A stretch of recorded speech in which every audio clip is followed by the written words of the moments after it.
A Umbanda tem três tipos de entidade forte, que as pessoas às vezes falam assim, mas quem que é as mensageiros que é mais forte na Umbanda? É os caboclos, os Ogum, são os caboclos de Xangô, quem são?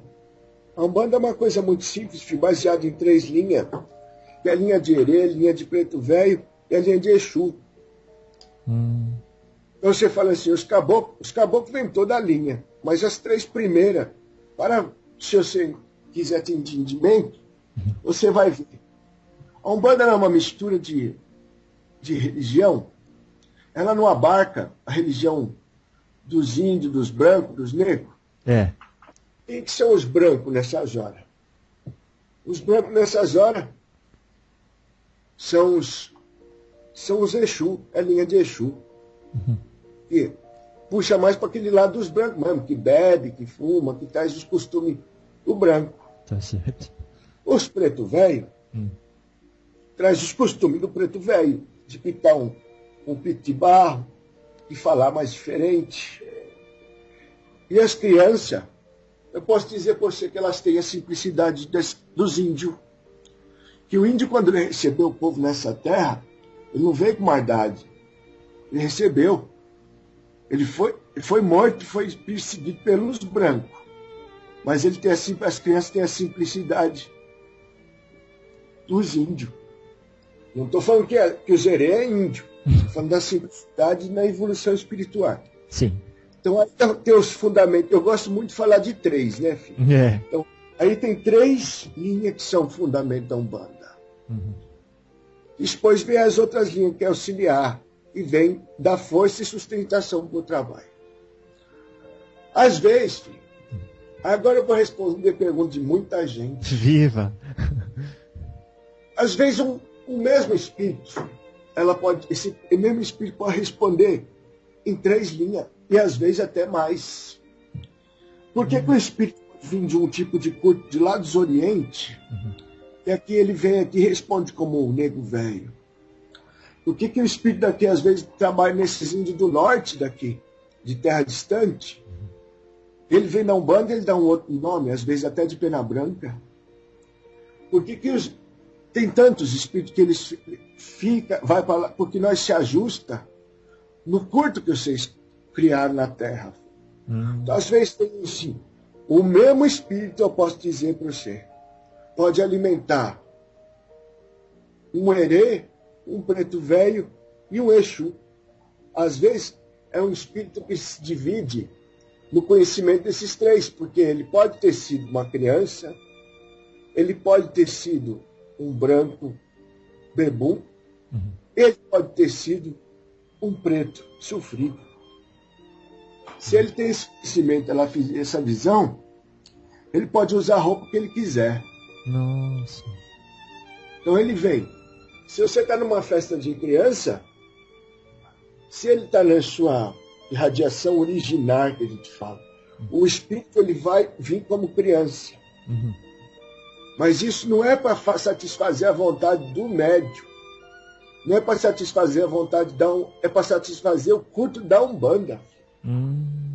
Você acha que tem todas as crianças que estão trabalhando numa festa de Cosme Damião, você acha que é criança? É só o espírito tomando uma roupagem, porque vocês usam uma fantasia na Umbanda. Essa fantasia significa 7 linhas. Vai ter o marinheiro, vai ter o boiadeiro, vai ter o cigano, vai ter o caboclo, vai ter a sereia, vocês têm essas histórias. Porque a Umbanda é uma história contada para a terra desse mundo que vocês vivem aqui. Essa terra que vocês pisam é a terra da Umbanda. Então não adianta você catar Umbanda e querer explicar lá na terra dos norte, lá daqueles indiferentes, porque ela nasceu para vocês. É uma religião para vocês. Muita gente da linhagem de kardecismo, de outras linhas mais evoluídas de leitura, vai falar, Umbanda bagunça, Umbanda mistura, Umbanda isso, Umbanda aquilo. Para de criticar, filho. Se você parar de olhar e julgar, vai com o coração aberto daquele simples que vem do meio da roça. O homem trambucou aquela terra o dia inteiro. Ele tirou bicho, tirou carrapato de cavalo, ele limpou, e ainda de noite ainda vai no terreirinho dele para tomar o passe. Na simplicidade dele, Deus está concedendo a bênção que ele merece, para ter mais força no outro dia levantar cedo, levar sua boia, esquentar a boia no sol e ainda continuar trambucando. Que direito que eu tenho, se eu tiver um pouco mais de estudo, de criticar essas pessoas? A Umbanda é muito simples, filho. E a Umbanda nasceu para gente simples. Se vocês querem chegar e procurar grandes ensinamentos, você tem que ser digno também de receber esse ensinamento. Porque hoje um filho vem e critica a Umbanda. E se nós sempre dá exemplo do Arcanjo Miguel, né, filho? E se o Arcanjo Miguel chegar na frente e falar assim, então agora você vai falar, você para mim está inferior a mim. Então você vai falar para mim na minha linguagem, no meu conhecimento. Porque o conhecimento de uma pessoa que critica, perto do conhecimento daquele que tem muita sabedoria, não é nada. Por isso que Deus falava para não julgar, filho. Não julga para não ser julgado. Nisso aí meu cavalo também está muito errado. Ele olha e julga. Aí eu dou aquele exemplo da Maria. A Maria curava, independente se ela estava ou se ela não estava. Incorporada, ela curava. Então cada um, filho, tem que cuidar da sua parte e com fé e proteção de Deus para não cair na dúvida da religião. Porque a partir do momento que você tem dúvida, aí você está tirando Deus, está deixando o inimigo entrar no lugar. E não é permitido, na espiritualidade, a dúvida. Porque a dúvida faz divisão. E a divisão é o próprio que vocês chamam de diabo. O diabo vem para dividir. E se você está permitindo que a divisão entre o sábio e o nécio, que vocês falam, entre o experiente e o não experiente, o velho e o novo, se você permite divisão, aí você não está trabalhando na Umbanda, que a Umbanda é união. A Umbanda ela não é de tirar, de separar, ela é de congregar. Deus recebe nos braços todos os filhos. A religião que começar a separar aquele porque é preto, aquele porque é índio, aquele porque é diabo, é a visão do homem, filho. A Umbanda, ela é um dos braços de Deus.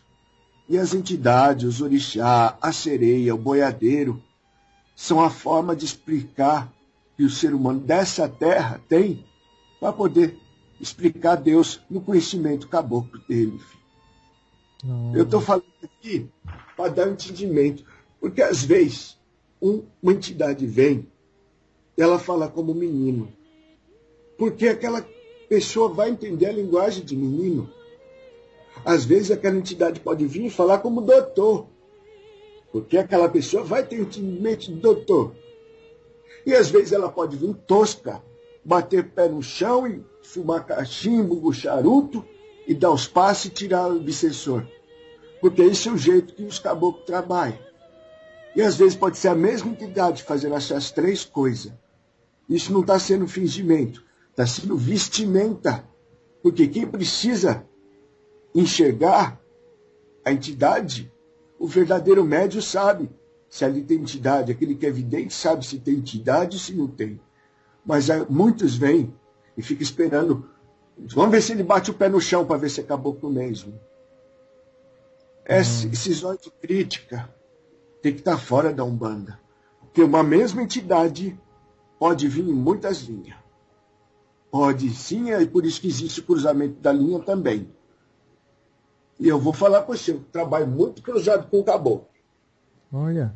O caboclo Tupinambá trabalha muito comigo. Por quê? Porque nós usamos o mesmo médium. Então nós vamos usar roupa. Quando menino, eu vou falar como menino. Quando doutor, eu vou falar como doutor. E eu não estou mentindo. Eu estou falando que funciona. Eu não precisa de ficar colocando dúvida nisso ou naquilo, porque a luz está na mensagem e não na fala, filho, daquele médium.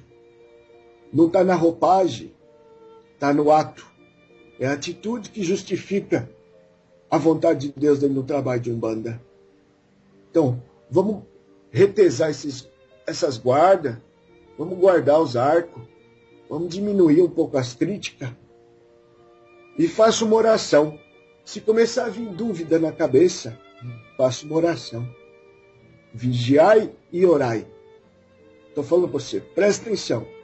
Se você souber a diferença, se aquilo ali tem luz ou não, nessa hora você está vigiando. Agora, se você orar sem vigiar, você está sendo cego. O cego da cabeça é o pior cego que o cego da visão. O cego da visão desenvolve um monte de outro conhecimento. O cego da cabeça, ele se fecha com o mundo inteiro. Se a minha disputa eu vim prosear desse jeito, eu tô sendo um pouco tosco, um pouco ríspido, mas é para dar entendimento que agora vocês estão caminhando numa senda, filho, que vai trazer muitos filhos que vão ter dúvida. A minha vontade não é arrambanhar a gente para dentro da Umbanda, não. A minha vontade é só perpetuar o coração bom e não o pensamento de crítica. Por